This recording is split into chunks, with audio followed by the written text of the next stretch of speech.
I remember listening to that in an audiobook. I had to pause it. I had to find the page in the book and I had to underline it. Why was this better than Powerless and Reckless? Can you guess?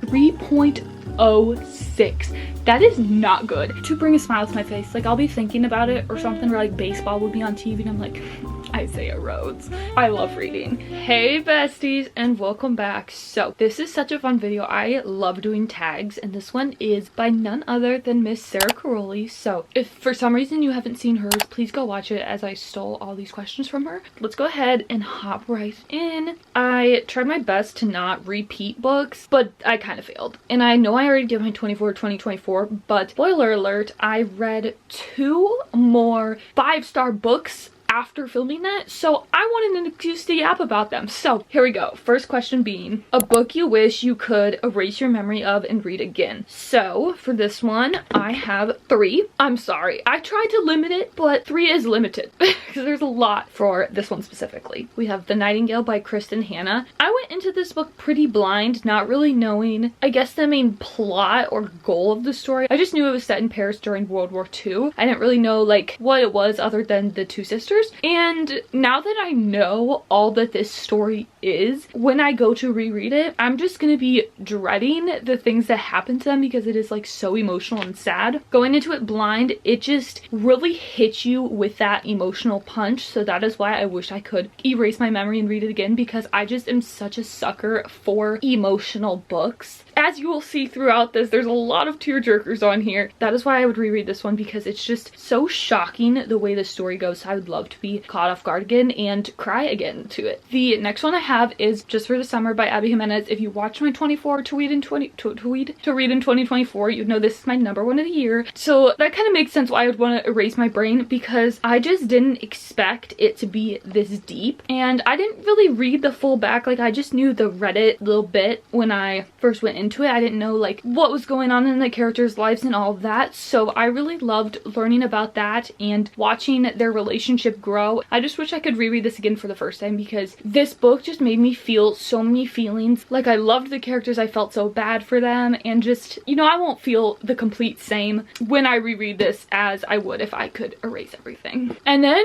we have Metal Slinger, which I feel like this is probably the perfect one for this question, because I was just so shook and I went into this book like so blind. So with everything that happened, it was a complete shock because I knew nothing going in really. So that's why I loved it so much and would definitely erase my memory of this one, because I just love the feeling of being so caught off guard and just like shook. That is one of my favorite things about reading, is when the author just develops a story so good that you just are thinking something and something completely different is happening and you're just so caught off guard and shocked. That is my favorite feeling ever. Which, like, it's kind of crazy that I don't read more thrillers, but like especially in fantasy like this, like I love when the main character just has this whole plan that's going on and then you learn about it like at the end of the book, what they've been doing in the background. So that is why I would love to erase my memory of this one to feel that feeling again. And then my favorite new characters. So this book I haven't chatted about yet. If you watched last week, you guys would know I read this, but if you didn't, this is kind of a shock and it's kind of very exciting. I finally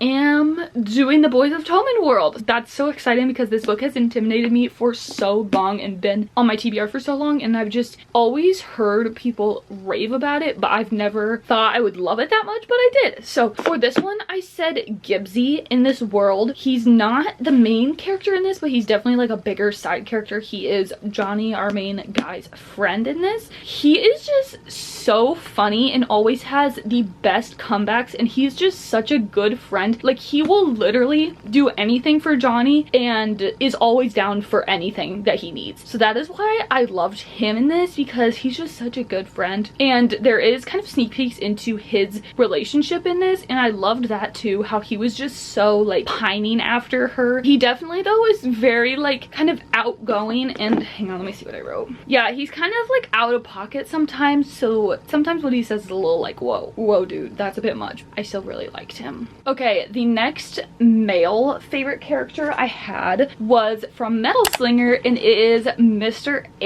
Acker himself. I just just loved him, and he is definitely one of my new favorite book boyfriends, especially from the year and especially in the fantasy genre. So I loved him. I don't want to go too much more because if you read it, you know. And then when I was thinking about like a female main character for this question, I kind of had a hard time thinking of who I wanted to choose. And then I thought of this book I read recently called Things You Save in the Fire by Catherine Senner, and I really loved our main girl in this one. So I chose her. Her name's Cassie. She's a firefighter. She just has so much character growth, and I feel like that is what I loved most about her. She had to move from her fire station in whatever state she was living to back to her mom's house and then work at a new fire station, and I guess her whole like mindset around that changed a lot, and she just had so much growth within her work, her friends, her family, all of that. So I loved seeing that, and I feel like she just was such a baddie, like in the way that she just was she didn't let much get to her, and I loved seeing her character growth and development. It was probably one of my favorites ever. So that is why I loved her so much. She was just very developed and kind of different from other female main characters I usually read about. So that is why I loved her.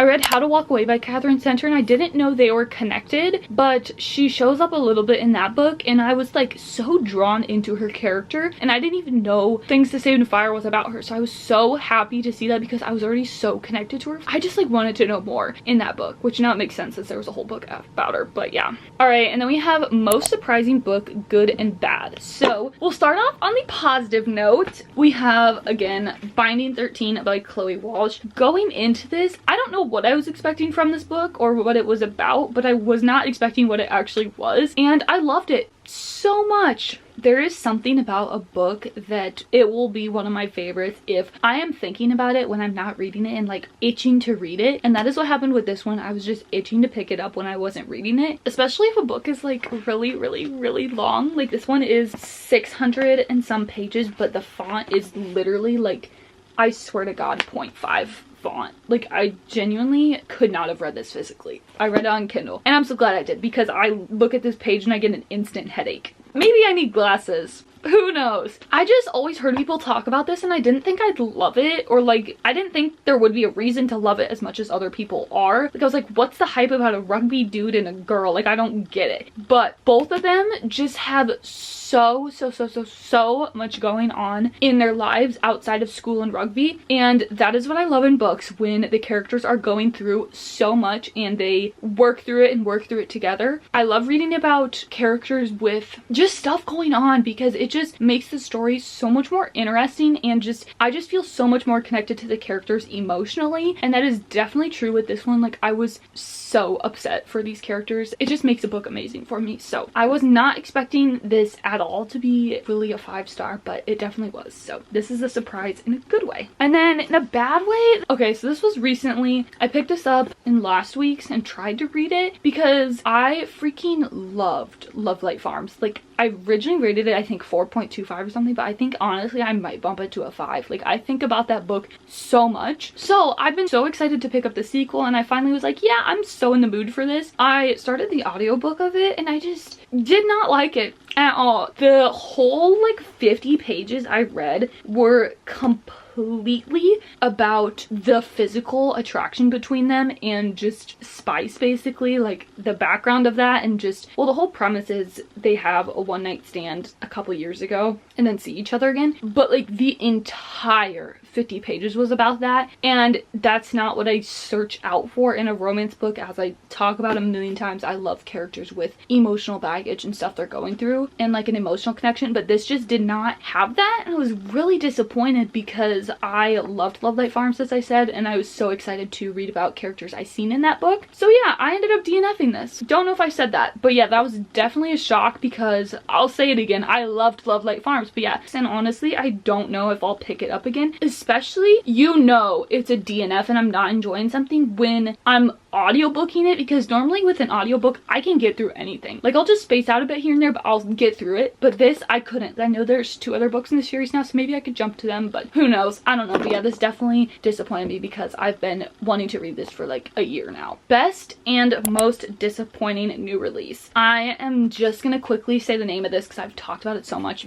Best Just for the Summer by Abby Jimenez. I hadn't read anything by her previous to this year, and so when I started reading her this year and then this was coming out, I loved the cover so much, so I was so happy to pick this up, and clearly I loved it. Again, Metal Slinger. I loved this book so much. It came out this year and it's kind of like an indie, I think it might be one of her first books, so you know, sometimes first book can be a little underdeveloped, I guess, but this one was beyond amazing. Like, so good, so developed. Writing was perfection, world building was perfection, all that. So this was definitely one of the best new releases of the year. For worst, I'm gonna say Summer Romance by Annabelle Monaghan. I read her other book Same Time Next Summer before this one and loved it, but Summer Romance just felt so flat for me. I just did not care about it at all. I just couldn't connect to the characters. I was so bored throughout it. It just didn't hit for me at all. I was really disappointed about that because I loved Same Time Next Summer so much. It was on my 24 I loved in 2024. Why does that title trip me up? But yeah. I also said Reckless because I was not like a Powerless like stan lover. Like, I really enjoyed it, but I didn't like love it as much as everyone else. I don't really think about it ever, but I was excited for this one because I feel like the hype kind of got to me. I was like, yeah, everyone loves this, I'm gonna love this. I enjoyed it. It was fun. I feel like honestly I had a little bit more fun with this one than Powerless, but that's maybe because I knew the characters, but I just wanted more from this. I feel like the plot line that we followed was so drug out and just more should have happened in this. Like, it was definitely a very much filler book. I will say I am excited for the third one now, and I hope it gets more action packed. So, and then longest and shortest books, I did not pull this one down, sorry. House of Flame and Shadow. Oh, well, I read the whole Crescent City series this year, so maybe another one's longer, but I just said House of Flame and Shadow. It's 848 pages. Honestly, I kind of blacked out this book. Don't really remember what happens, and I know a lot of people were kind of disappointed with a certain plotline of it, and honestly, yeah, valid, but it's still a Sarah J Maas book, so still like incredible. And then for the shortest, I had two little novellas, which they were the same page length, which I was like, what are the odds? Because I was gonna put them both either way, but like, what are the odds? Okay, so first up, Powerful by Lauren Roberts. This is a little novella in between Powerless and Reckless. Why was this better than Powerless and Reckless to me? This was so good. I love who this follows, and it was just such a good story for a short little novella. Like, it's 250 pages, but it's like mini. Like, it's mini, and it was so good. It felt like a full book. Like I said, it was better than Powerless or Reckless, and I love this character so much, and this could have been a full book. Loved this one. Window Shopping by Tessa Bailey. This was okay. I didn't really enjoy this, honestly, but I did like the window shopping aspect, and it could have been more holiday-y. I'm gonna say it. Didn't really care about their romance. I did think the guy was sweet and nice. That's it. So yeah, those were 256 pages. Most emotional book. You guys know I love to talk about this one. This was a reread. I read it for the first time 2 years ago, and this time it just hit so much harder. I loved the characters even more in this one, and I just connected to it more. This book has every emotion possible. I was so mad. I was almost in tears, and just Frederick Bachman's writing just makes it all the while more emotional because he just has such good quotes and writing. I'm gonna stop there because this isn't some more answers. I feel like I didn't cry over that many books this year. I mean, I could say 1,000 Boy Kisses, but like, I didn't really like overall love that book, but I did cry. There you go if you want a bonus answer. Sobbed.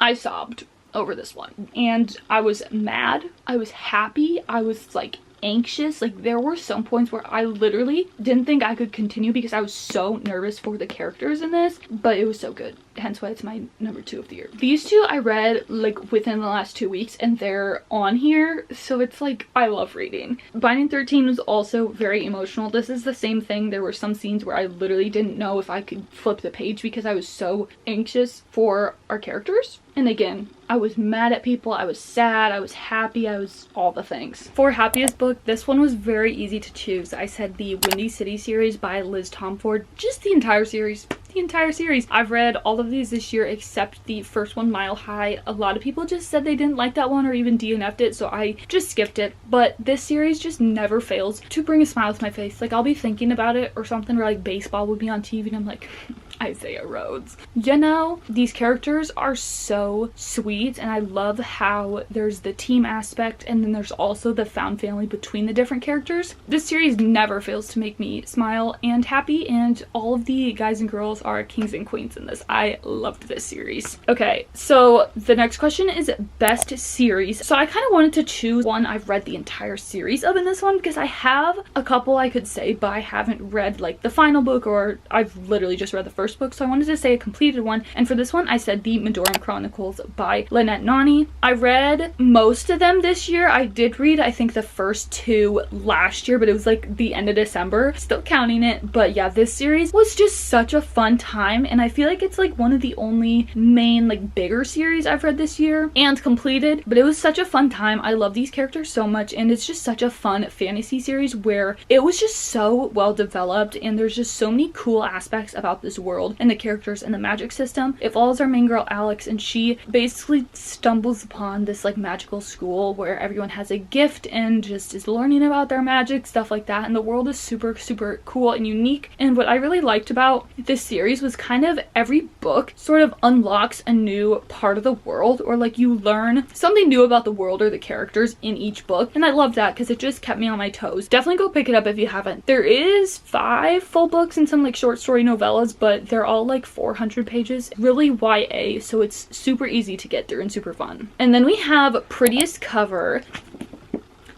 I'll put this down and won't say anything. And also The Love of My Afterlife by Christy Greenwood. I loved this book so much too. It was in my 24 of 2024 list. This story was so incredible, and it's such a short book, but yet it's so well done. It's just perfect, honestly. Like, I'd argue this is a perfect book. And the cover is beautiful as well. The back is super cute too. This book was incredible too. Please go pick this up. Book with favorite quotes. So I said Beartown for this one. I am someone who doesn't really notice quotes a lot, but this one I'll try and find some and read some for you guys. But I also did think of Magnolia Park's Into the Dark. I didn't like highlight anything in that one, so I'm not gonna talk about it because I don't specifically remember any of the quotes. But Beartown, it's like there's a lot of scenes where just like he talks about something, or like the whole chapter, and then sums up like the message with a quote. This one just hit me, but it said, "Never again do you find friends like the ones you have when you're 15 years old." And that was again just after like a big passage where a lot was going down between 15-year-old friends. So I just highlighted that because it just encaptured the meaning of that chapter so well. There's one in here about men, and I really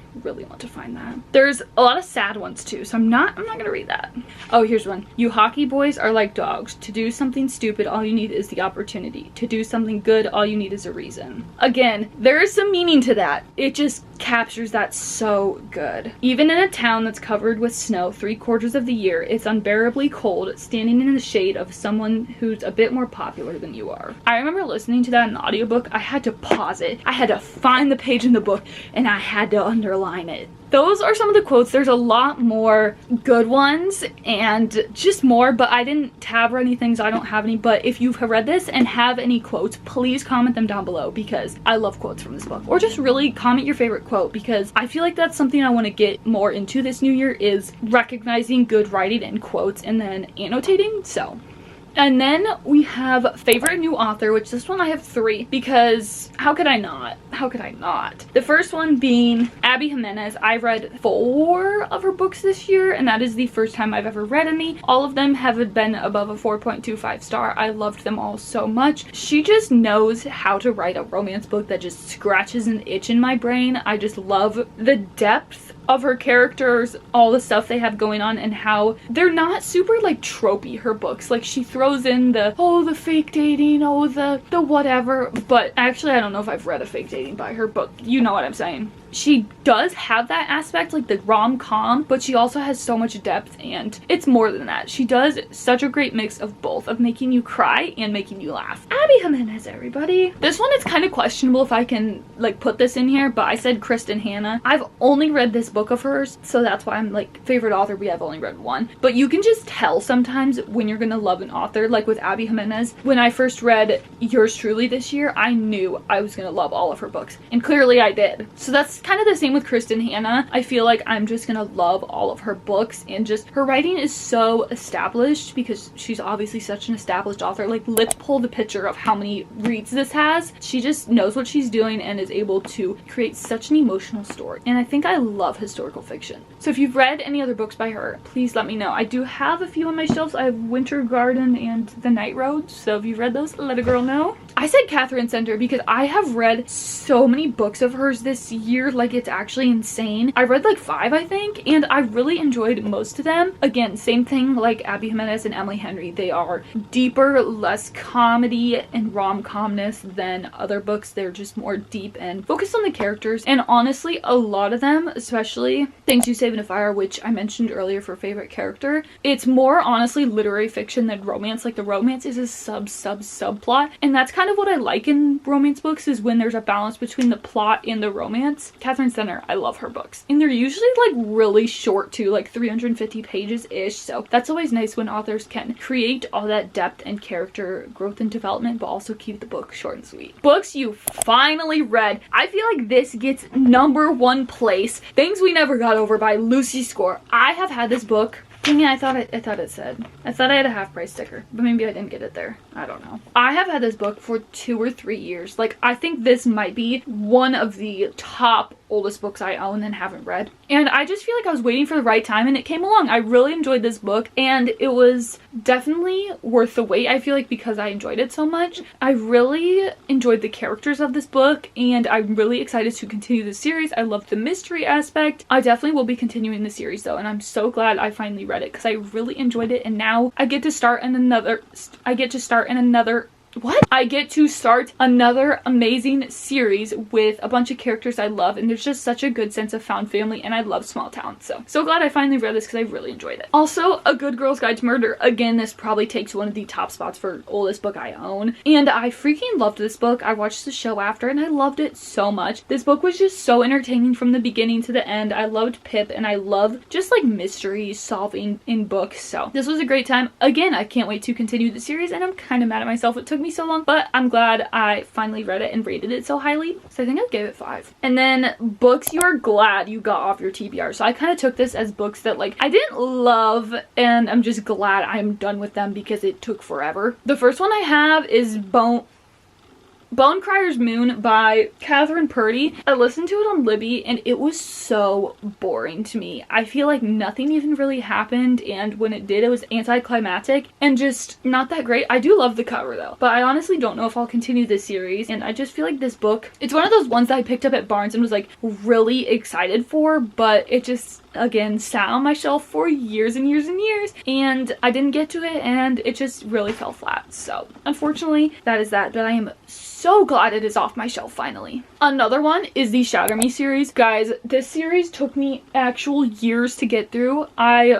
only read this year the last full book and the last novella, Believe Me. I am so glad to be done with this series because to me, after book like 3 or 4, I was kind of like, okay, we could have stopped here, but it kept going and kept going and it was still entertaining, but it just wasn't a favorite of mine. I still really enjoyed it though, and I do love dystopians, so if you have any dystopian recs, let me know. But yeah, I was just so glad to finally finish this because this series is just so long and I honestly feel like kind of drug out because I was literally in the middle of the last full book for like over a year, I think. And then we have book that should be made as a TV show or movie. For this one, I said The Reappearance of Rachel Price because it literally centers around them filming a Netflix documentary about the situation. So I thought that would be fun to see on TV, kind of like them filming a movie basically, but also since it's like supposed to be that way, you know, like there's interviews, and I think the format in some points was like they were on a show. Again, I feel like I really love watching kind of like A Good Girl's Guide to Murder, like not super thrilling mysteries. Like this definitely was thrilling-ish at some points, but it's more like uncovering the mystery, and I love watching that. So thought this would be fun. Okay, and then the next question is, what is your happy place book? For this one, I said the Madoran Chronicles series again, just because it was so easy to understand and I love the characters so much and just being with them was so much fun. It wasn't super like, you know how fantasy is like sometimes like gory, guts, like disturbing. It wasn't too much of that. It was more like still action-packed but not like gross or anything. And then I said the Windy City series because again, I just love being with the characters and all that.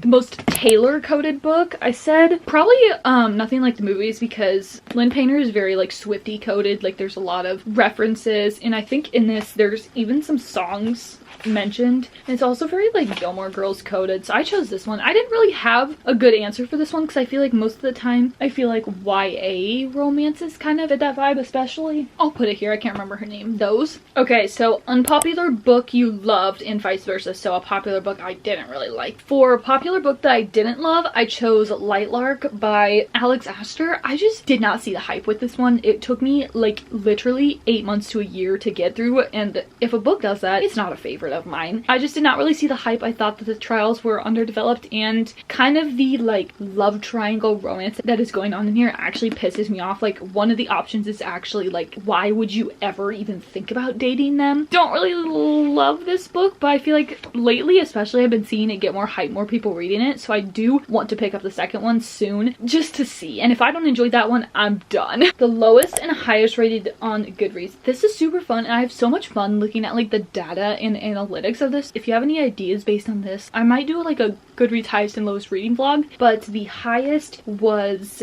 The Nightingale with 4.63, which that is insane considering how many people have actually read this book, and I think it's so deserved. I gave it 5. 4.63 is still an amazing rating, and that is extremely high for Goodreads, so props to Kristen Hanna. Okay, and then the lowest was gonna be the Pumpkin Spice Cafe with like 3.3, I think, and I was like so valid. I kind of hated that book, but then I saw The Betrothed by Kiera Cass was 3.06.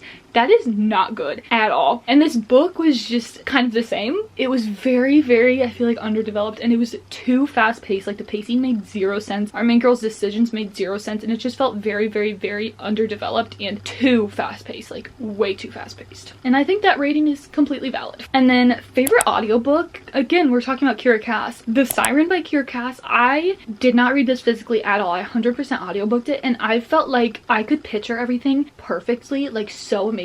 And sometimes with audiobooks I have to kind of go back and reread a bit if I'm not getting something 100%. It was so much fun, especially in the audiobook. It's very like YA kind of, but it was such a fun short time, and I feel like it was very developed, unlike her last book we talked about, The Betrothed, whatever. And then I also said Beartown. I listened to almost all of this on audiobook. The first time I read it physically, and I can say I enjoyed it more audiobooking, but also that is because I've read it before and know the characters in the story. But I feel like first time reading it, maybe read it physically, but with the reread I loved the audiobook just because it follows a lot of characters. So for me, I have to see physically what perspective we're in and the names and all of that. And then new annual rereads. Can you guess?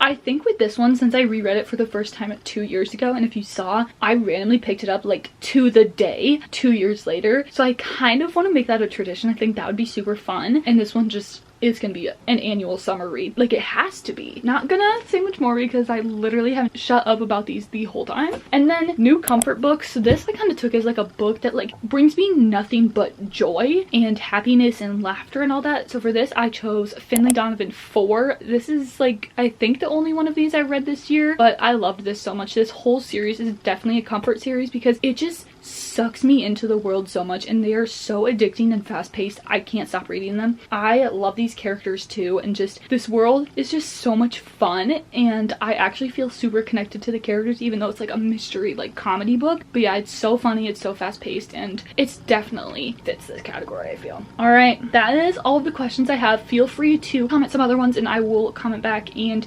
answer, and then feel free to answer any of these down below. I'd love to hear your answers. I'll see you guys next week. Peace.